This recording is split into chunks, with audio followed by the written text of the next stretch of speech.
Hey, friends, welcome to the Genius Way Show. I'm your host, Ben Hummell, and I'm happy to have you back here for the second episode of the Genius Way Show and to talk more about how to express our inner callings, our inner gifts, our inner talents, and what gets in the way of doing so. So today's topic is about how to become your own best friend, how to be a best friend to yourself, and why that's important. And so let's tell you a little experience that I have. So in my workshops, I do this one exercise. I show all the participants in the workshop a Rorschach, which is basically an ink blot test, a random shape on a piece of paper, and I have them look at the ink blot and tell me what they see. And so an ink blot is a projective test. It means like whatever you're projecting from your idea of what you see there, whatever you're carrying with you, is projected onto that paper. And so whatever you see there, whether you see a butterfly or a murder being committed or anything in between, is what we bring with us that we're projecting onto the ink blot. So after I show them the ink blots, then I give them each a handheld mirror and I ask them to look at their image of their face and to tell me what they see. And almost without exception, people are seeing something that they don't like. They're very critical of what they see. They're judgmental. There's shame around it. Like, oh, I'm too fat. I'm too old. I'm too this. I'm too that. My face is blotchy. Very, very critical. And so the face is just an example of how we see ourselves. And so it's very easy to project judgment and criticism onto even an image of our face. And so there's one of the major problems in experiencing and expressing genius is that we are very quick to criticize and judge ourselves. And so let me tell you why it's important to switch that around.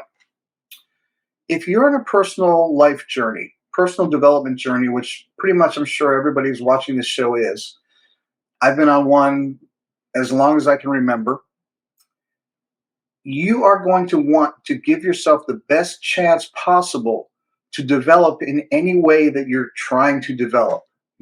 Whether you're a meditator or whether you're working on your psychology or whether you're developing a skill, anything, learning a new sport, learning an instrument, whatever it is, you're going to get there 10 times as quickly by loving yourself and being a friend to yourself during the process.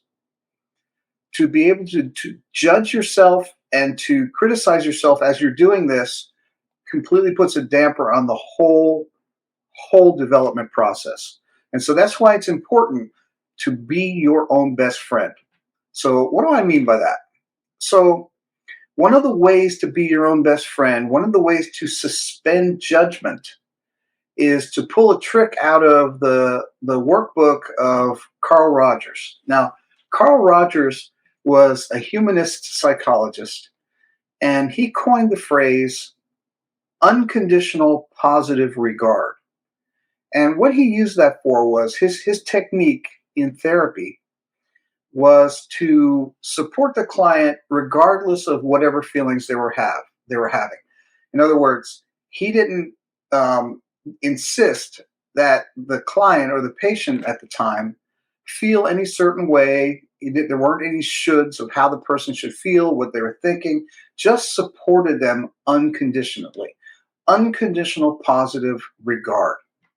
And so in that way, the person was free to be who they were right at the moment and work through whatever they were working through at the time without being shamed, criticized, judged, or shoulded into something else. So let's take that a bit further. When you're working on yourself, on your own personal development journey, what's important to do is to practice unconditional positive self-regard. That means supporting yourself unconditionally while you're going through this deepening of your personal experience, while you're deepening your personal development. And why is that? Why should you accept yourself unconditionally? Because this is a new thing for you. You don't know what you're doing yet. You're not an expert yet. there's a lot of things that you could criticize yourself for and judge yourself for that is of no use on a personal development journey. So, this is not to say that you become a narcissist and that you do anything you want and hurt anybody you want to. That's not what I'm talking about. Unconditional positive self regard means that you give yourself the space, the spaciousness that you need to go through the process of self development. And in this case, we're talking about, uncovering your genius. You go through that process by experimenting, maybe failing, maybe getting a good result, maybe failing again, but going through the process without judging, criticizing, or keeping yourself in some old role. So the idea of unconditional positive self-regard. Another lovely trick that we like to do with ourselves is to compare ourselves to other people. And in reality, there is literally no comparison between any of us. Everyone is on their own journey. Everyone has their own difficulties and kind of situations, circumstances, histories.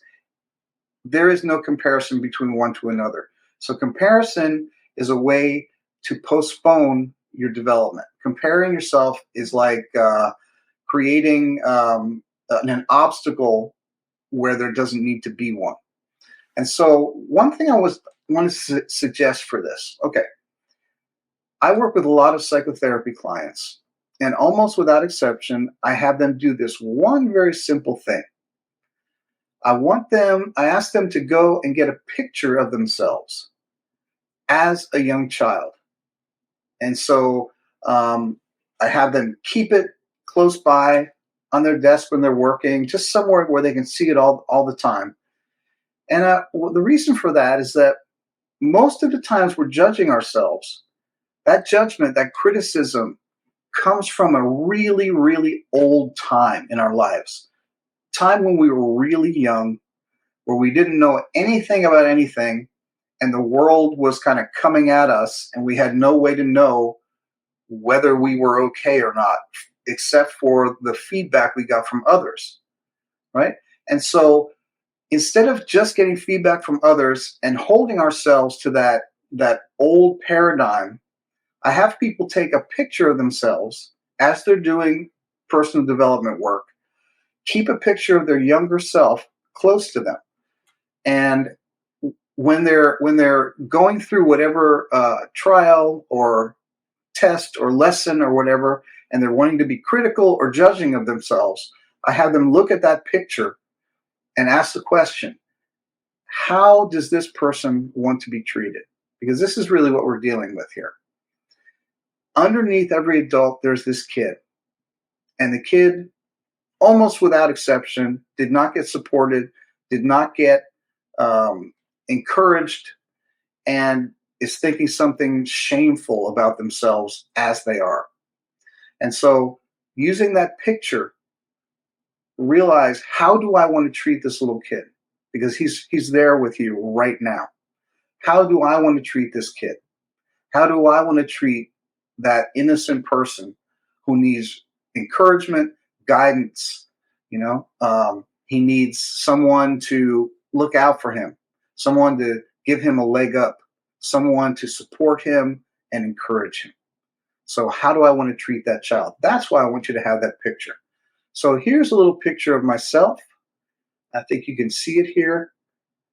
Yeah, that's me with the cat. And I like this picture because it shows, in my face, I recognize that innocent part of myself where my genius was so awake and aware and exploring my world. But also, I was just about ready to go into that time of life where I didn't know what was going on, and my dreams, my hopes, my inclinations, my creative impulses were about to get stifled. And I think you know what I'm talking about. Each one of us has that fall from grace, that loss of innocence from the time where we felt like we were okay. We were okay with the world was okay with us. Our thoughts and our feelings and our emotions had purpose and meaning, that we mattered. And then, we have that fall from innocence, that kind of like pull away from that naive place. And we kind of face the harsh realities of the world. Most of us get stuck in that uh, episode for pretty much the rest of our lives. And only a few people who are really, really in tune with how that feels, how bad that feels, turn around and want to reclaim some of their uh, intrinsic gifts. And that's where, genius work is important. So the reason I'm asking you to get this picture, okay, is there's a lot of work you can do with that as a reminder of what I call the pre-wounded self. And we'll be talking about this a lot more in the shows to come. But the pre-wounded self, think about it in this way: we have, let's say, a dozen threads of development that we're born with. Think of them as like these long threads or short threads in the beginning. As we go along, we develop our bodies and our brains and our personalities develop. We might develop social skills, and the threads keep getting longer. We develop, maybe some musical qualities or some creative dispositions and so forth. And these strings getting longer. Sometimes the thread gets cut short. The thread of development gets cut short. It doesn't mean that it doesn't exist. It doesn't mean that it's not a natural thread for us to develop. It just means that it stopped at somewhere. And so what we have to do to reconnect to it is to find any way back in to where that thread has been cut off and start pulling it again, start moving along. And so the pre-wounded self can get accessed by getting back in touch with who you are as that young kid in that picture. And so that's a really beautiful way to kind of see it and think about it, because that thread of your existence, had you been left alone to develop without all the trauma, without all the disconnection, without all the shame, that thread would have turned into something much more beautiful, much more connected, much more creative, much more accepting. Okay, and so that's what we're doing. We're pulling on that thread with working with this picture. So another way to think about this is, in that picture, you see that young version of yourself. You got to see, again, what do I want to give that person? How do I want to help this person along? How do I want to address this person's life? Being that foundational self, the self that wanted to develop but got cut off. How do I address that? And so what we're going to do now is a small guided visualization just around that picture that we've been talking about. So if, I'm sure you haven't had time to grab the picture while you're watching the show. If you did, great. If not, I just want you to imagine yourself in a picture. There might be a picture that you know of from the family archives that's there. There might be a picture that you already have on your shelf somewhere, or down, on the wall somewhere. I want you to just picture that while you're doing this guided visualization. And what we're going to do here is pull out some content from this little exercise that'll tell you a lot more about this pre-wounded self, about this short thread, and how to pull it a little bit further to be your own best friend.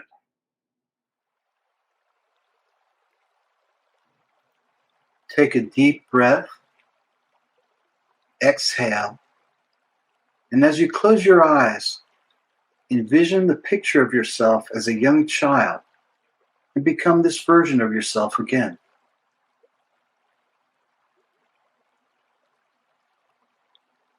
What are you doing as this young child in the picture?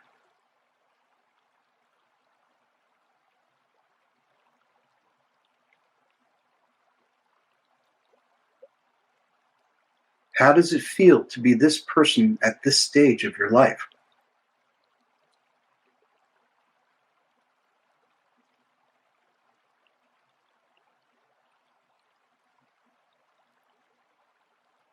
What are your thoughts, dreams, and expressions?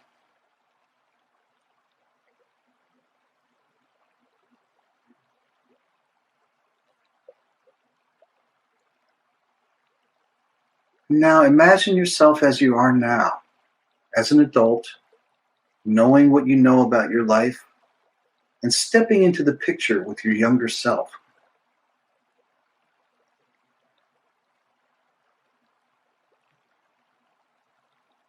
The scene is now alive with both versions of yourself in the present moment.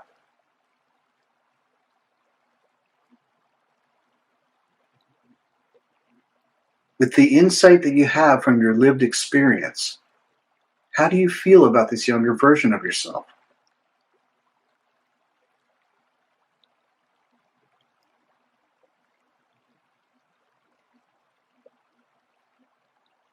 Do you have any judgments?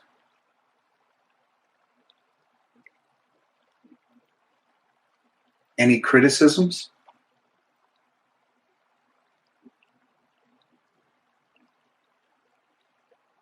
Have a conversation with your younger self.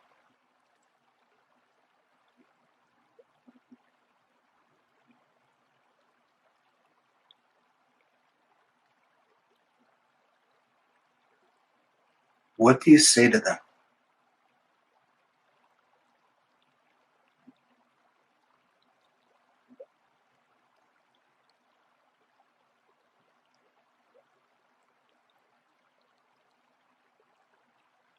What does your younger self say in return?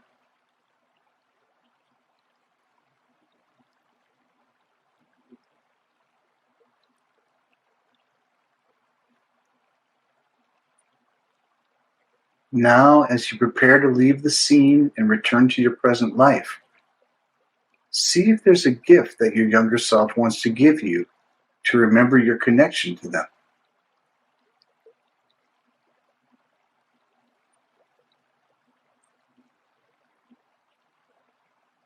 What do they give you?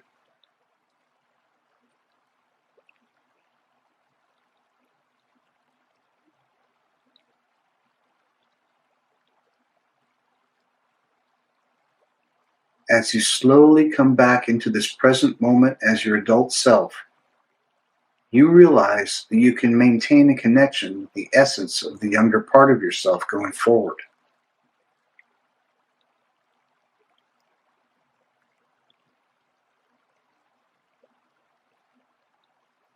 And when you're comfortable, open your eyes and come back into this room. So, how was that experience for you? Were you able to get into it? Were you able to step into the picture as your adult self and connect with that younger version of yourself?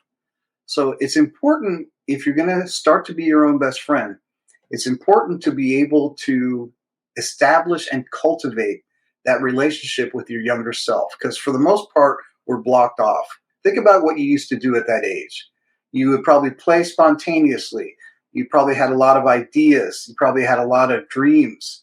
And a lot of those ideas and dreams and playfulness, where did they go? Where are they now? There's no reason that at whatever age you are that you need to be out of touch with those elements of your younger self just because your body is older. It has nothing to do with that. Those things were yours, just like in that video. The love was his. Your energy, your dreams, your aspirations, your qualities, those are yours. And they don't disappear just because you get older. That's the great thing. They don't disappear. But we can lose track of them. We can lose sight of them. We can lose touch with them. And that's why it's so important to return to your connection with that younger part of yourself in whatever way you can. This is one way. Return to that part of yourself, make that reconnection, reestablish your relationship with that part of yourself, and cultivate that relationship every day as if it was a different person. Right now, you have lived experience, you have life experience, wisdom, you have intelligence that little you didn't have, that you can help pull that thread of development for that little unwounded self and bring them up as if they were allowed to grow up physically to where you are now. That can all happen. But that reestablishment, that reconnection with that part needs to be a priority. Okay, so yeah, this is a great way to step in and reconnect to that part of yourself that ultimately will lead you to becoming your own best friend. So to be your own best friend means you know your ins and outs. That's why we do personal development work. We get to know ourselves more deeply. And one promise we should actually try to make when we're exploring like the inner worlds of personal development, again, whether it's therapy or whether it's spiritual work or any kind of personal development, we should sign a document that says, I will not judge myself. I will not criticize myself, and I will not be angry or sad or worried about what I find when I start to dig beneath the surface of who I seem to be right now. Because you're going to find some things that you like, you're going to find some things that you don't like, but the ultimate thing is like to be a friend to yourself, as if your friend is there saying, hey, I don't care what you have. I'm your friend. That's the most important thing. And so to be that for ourselves. I don't know if you've ever had this experience where if you've been, working on yourself for a while and you see something, a pattern that you've been doing that you're not particularly happy about, and it's kind of like, oh, how was I doing that? Oh, that's terrible. And then your friend comes up and you say, oh, yeah, I've seen that about you for years. It doesn't matter to me. It's kind of like, oh my God, wow, really? You've been seeing me like that, and you're still my friend. So that happens a lot, and so we have to be like that for ourselves. We have to say, no matter what I find here, it's a transition. I'm moving. I'm moving through this. I accept myself so deeply as I am that I have the freedom to change. Okay, it's paradoxical. Accepting yourself so deeply right now as you are will allow you to change whatever you want to change more quickly than if you're resisting seeing who you are right now.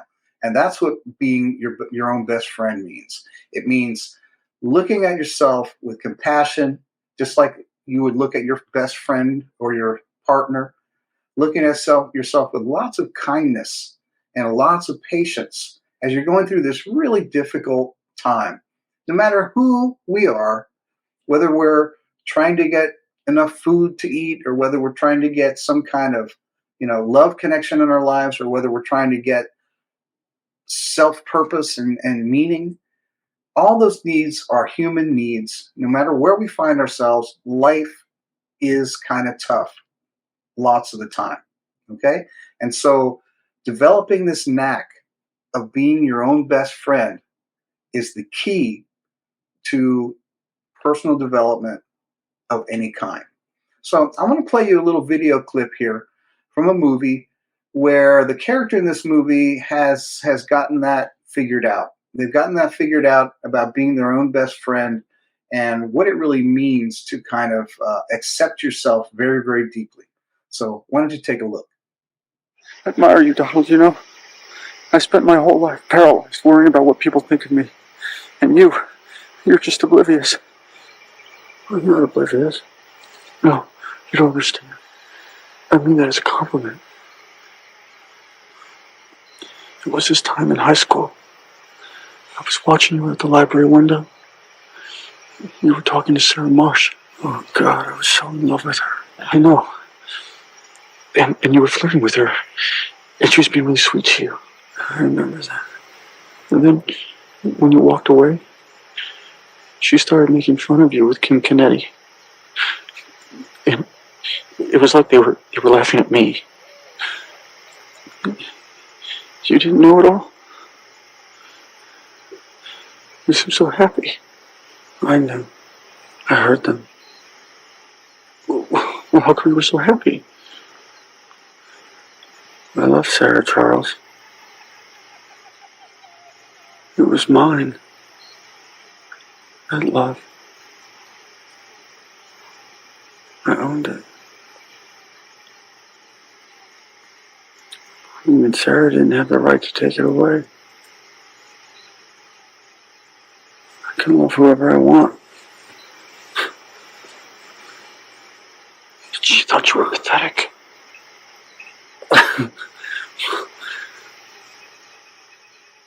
It's her business, not mine.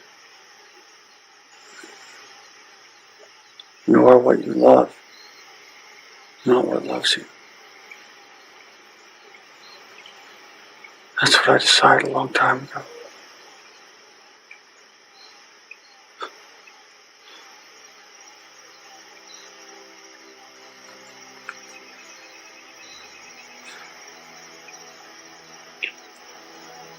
What's up? Thank you.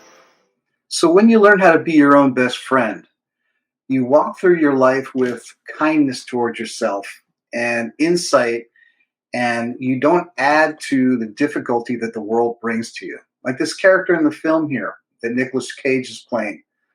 He knew that he was being made fun of, but he was feeling love, and he let everybody else have their own experience and stayed with the love that he was feeling. You know, it might sound really simplistic, but this character in this film was at peace with themselves. They were working with themselves instead of against themselves. They weren't adding to the stress that he got from the rest of the world and his experiences. He knew that the world is going to be tough, but at least I'm not going to hurt myself as I go along working through this. So that is the importance of being your own best friend. Okay? Because it's not easy. When you're on the self development path, personal development, hey, there's a lot of things that come up that you're not happy about. And once you have opened your eyes a bit to knowing, hey, I'm more than just my body and my thoughts, once you open that Pandora's box, you can't close it again. The genie is out of the bottle, so to speak, and you're on your path. And the path moves forward, it doesn't go back. So as you're moving forward and meeting your challenges, being your own best friend is the key. And so what we need to do here is figure out what stops us from being our own best friend. What are the things that actually get in the way? What does it take for us to actually be on our own side, to have our own back, so to speak? What will that take?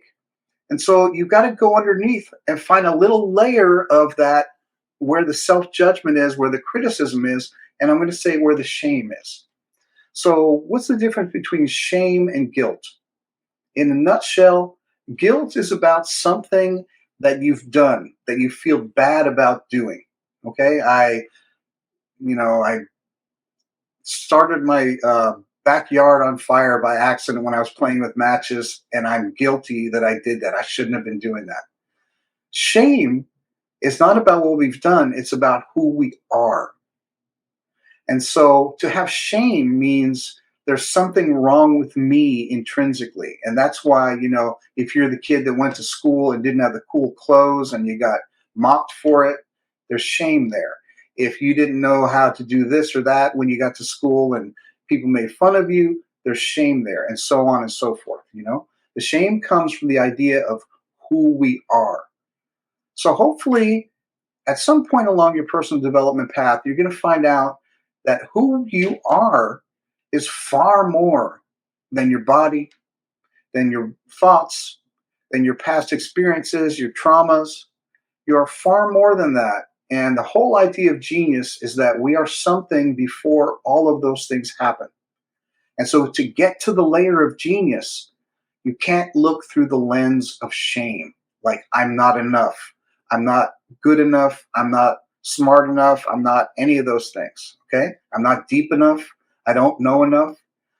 To find genius, you have to suspend all that idea of something wrong with me to find that at my core, I have something so valuable that no one else has. Again, no comparison. Everyone has this, but it's always different. I have something to express that no one else can express, just like I do. And that little bit of expression is meant to be here. And so, taking this all the way back, being your own best friend means you look past whatever part of you feels ashamed of whatever you're not good enough at, and you come down to the fact that intrinsically, I have value. I have purpose. I'm supposed to be here. It matters that I exist. And that's what we're trying to get to. So we'll talk about this a little bit more and develop this idea right after this short commercial break. Ben Hummell's writing comes from a deep well of experience, practice, and wisdom. The Genius Way teaches you the life skills you need to find your own unique genius. Summoning Genius helps readers to turn a midlife crisis into an opportunity for personal growth. You can find Ben's books on thegeniusway.com, Amazon, and most online booksellers. And welcome back. So let's keep going a little bit further down the road of why it's important to be your own best friend. Okay? So doing a little illustration here. We're going to go all the way here. We're going to show the difference between what one would do for a friend and what one would do for an enemy, just to see the two different actions side by side. Okay, so if you've got a friend and it's a really good friend, a best friend, and you're dealing with them, what you're going to do, you're going to give them the benefit of the doubt. When they say something, when they do something, you're not going to assume the worst. You're not going to think that something terrible is happening. You're going to trust them and believe them. Number two, you're going to empower and encourage that friend. You're going to want the best for them. You're going to want them to keep going with their own dreams. You're going to be a support for them, and you're going to be showing up for them. Okay? Number three, you are going to go out of your way to support your friend. You're going to forget about yourself for a minute when they need you, and you're going to go and support them. Whether it's day, night, 3 o'clock in the morning, under tough circumstances, you're going to be there for your friend if it's your best friend. Now, let's look at this in a slightly different way. Let's say you had an enemy, and I'm not suggesting you have enemies or keep grudges, but let's just say, for the sake of argument, that you have an enemy. Okay? How are you going to treat your enemy? The first thing you're going to do, you're going to judge them. You're going to think that they are completely wrong.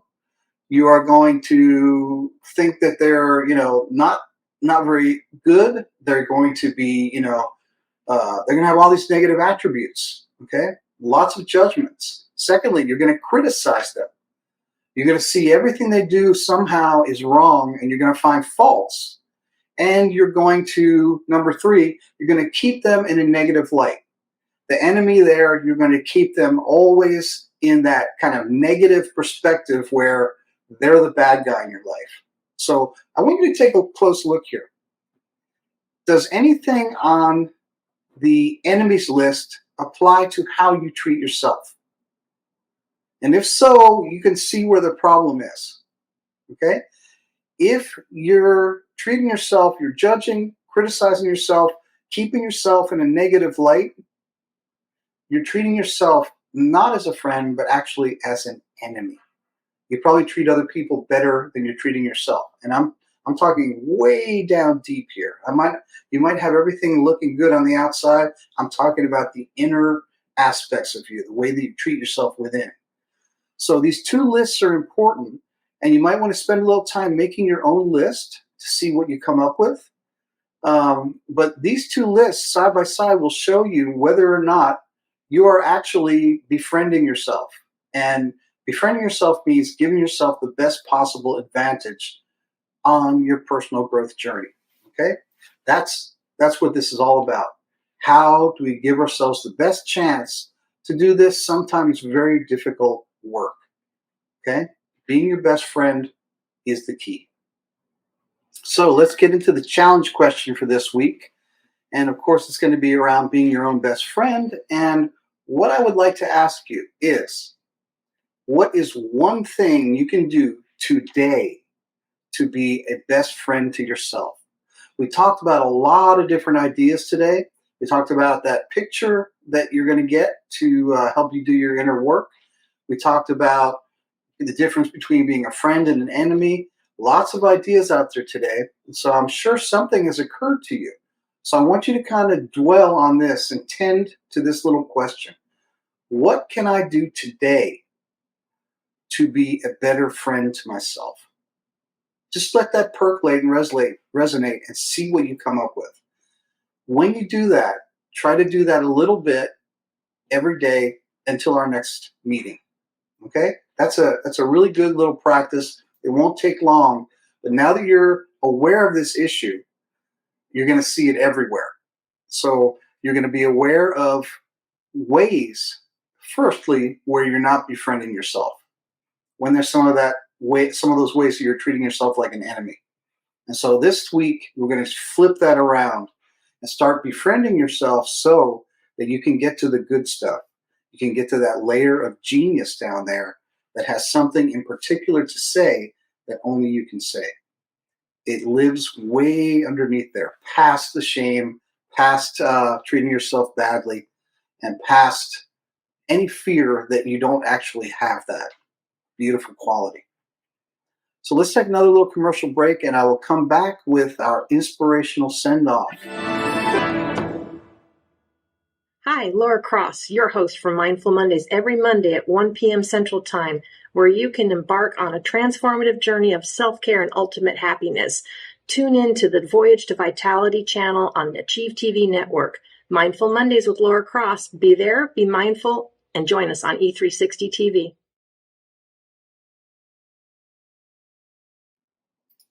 In a world where uncertainty is the norm, we're all looking for something or someone who's steady, consistent, and supportive. Since those situations and people are very hard to come by, the best place to find that state of safety is within ourselves. And we can love and care for ourselves the same way that we would for a dear friend or loved one, giving ourselves the kindness, consideration, and support that we need. Everything we do and every connection we make will be infused with that energy. Being our own best friend is work that needs to be done by every one of us so that we can replace the false ideas and the patterns that have collected around our original genius self with a more accurate vision of who we are and what is important for us to express in our lives. So, slow down a bit and give some time this week to yourself. Support yourself through your fears. Forgive yourself for your failures. Nurture your dreams and ambitions, and encourage yourself to keep moving. Whatever you encounter in your life, remember this: there is and will only ever be one of you, and it matters a great deal that you're here. You have intrinsic value, and no one can ever replace you. Do the work of being your own best friend and become better at being your authentic self. It's been great spending time with you again this week. I hope you found something really valuable for your personal development journey. And I want to say, until we see each other again, stay curious, be kind to yourself, and remember, your genius has something to say. Thanks for watching The Genius Way Show with Ben Hummell. Make sure to visit thegeniusway.com for the resources you need to help you on your personal life journey. You can contact Ben at ben@thegeniusway.com. And you can follow The Genius Way with Ben Hummell on Facebook, TikTok, Instagram, and YouTube. Thanks for streaming The Genius Way Show with Ben Hummell.